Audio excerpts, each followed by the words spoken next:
I'd like to introduce you to the personal power tuning tool called the PPT tool.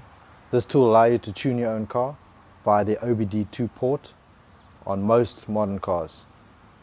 Simply take your PPT tool, plug in the cable that comes with it, plug the other end into the OBD2 port,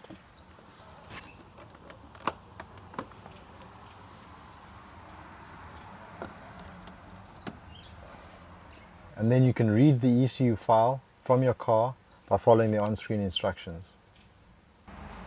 First thing to do is to ensure that the ignition is on. Make sure you do not start the car, however. Turn off all auxiliary items in the car, such as the air conditioning, radio, and anything else that might be consuming battery power. Make sure you have a battery charger connected to your car at all times during this process to ensure that you have a constant supply of energy to your ECU so that you don't have a chance of actually breaking that ECU when you read the file or flash it. So this is the high definition touch panel on the PPT tool. Here you can choose tuning, that's when you want to flash the car, setup, diagnosis and information.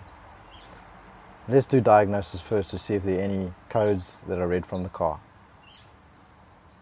Next thing is to choose your car from the list.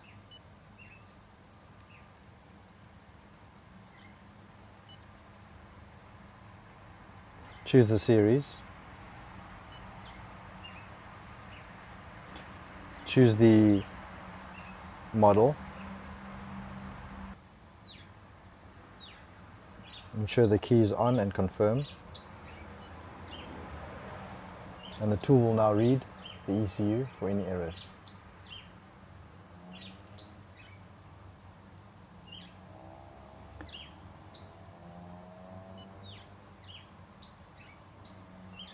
That is great, there are no DDC errors on this ECU.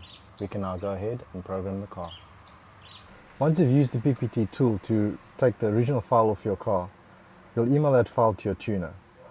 When you receive the tune file back, you'll load that tune file onto the PPT tool using the free software that you'll get with the tool.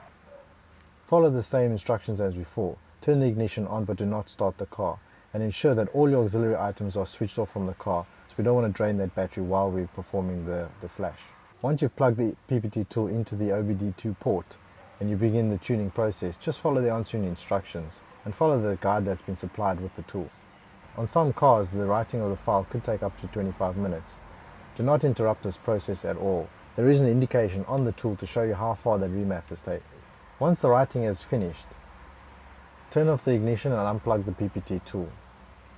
Then you may start the car and enjoy all that power.